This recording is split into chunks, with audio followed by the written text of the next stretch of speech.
This is George W. Bush, the President of the United States. At this moment, the regime of Saddam Hussein is being removed from power, and a long era of fear and cruelty is ending. American and coalition forces are now operating inside Baghdad, and we will not stop until Saddam's corrupt gang is gone. The government of Iraq and the future of your country will soon belong to you. The goals of our coalition are clear and limited. We will end a brutal regime whose aggression and weapons of mass destruction make it a unique threat to the world. Coalition forces will help maintain law and order so that Iraqis can live in security. We will respect your great religious traditions, whose principles of equality and compassion are essential to Iraq's future. We will help you build a peaceful and representative government that protects the rights of all citizens. And then our military forces will leave. Iraq will go forward as a unified, independent, and sovereign nation that has regained a respected place in the world. The United States and its coalition partners respect the people of Iraq.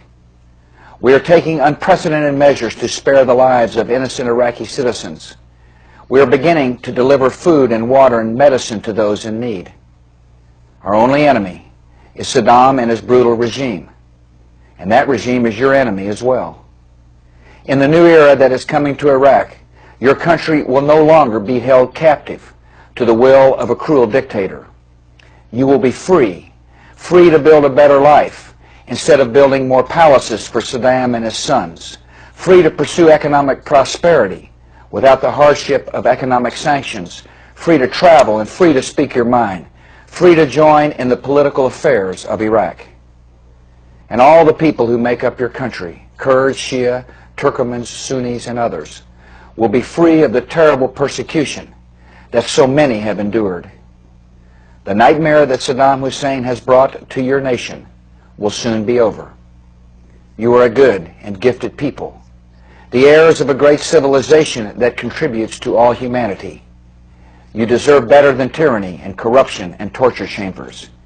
You deserve to live as free people, and I assure every citizen of Iraq, your nation will soon be free.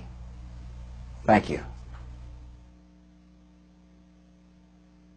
I'm glad to be able to speak to you today to tell you that Saddam Hussein's regime is collapsing, that the years of brutality, oppression, and fear are coming to an end, that a new and better future beckons for the people of Iraq.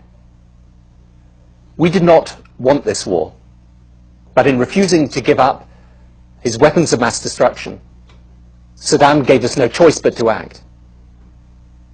Now that the war has begun, it will be seen through to the end. We will continue to do all we can to avoid civilian casualties. Our enemy is Saddam and his regime, not the Iraqi people. Our forces are friends and liberators of the Iraqi people, not your conquerors. And they will not stay in Iraq a day longer than is necessary. I know, however, that some of you feared a repeat of 1991, when you thought Saddam's rule was being ended, but he stayed and you suffered. That will not happen this time. This regime will be gone and ended.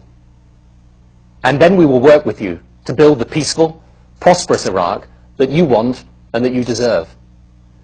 And this Iraq will not be run by Britain, or by the United States, or by the United Nations. It will be run by you, the people of Iraq. Our aim is to help alleviate immediate humanitarian suffering and to move as soon as possible to an interim authority that is run by Iraqis. That in turn will pave the way for a truly representative Iraqi government which respects human rights and the rule of law and spends Iraq's wealth not on palaces and weapons of mass destruction, but on you and the services you need. Saddam Hussein and his regime plundered your nation's wealth. While many of you live in poverty, they lived lives of luxury. Saddam became one of the richest men in the world, his money stolen from you, the Iraqi people. The money from Iraqi oil will be yours, to be used to build prosperity for you and your families. I know too, from my meetings with Iraqi exiles who live in Britain, that you are an inventive, creative people. You should be free to travel, free to have access to independent media, free to express your views, free to develop your culture. My experience of people the world over is that we all want to be able to live our lives in peace and in security. We all want to give our families the chance of a decent life and future. For years, that chance has been denied to you. Millions of your countrymen and women have been forced to leave. Many thousands have been murdered, tortured, brutalized by the regime. Now we want to give you the chance to rebuild your country, to rebuild your lives, to give your families a chance of that better future.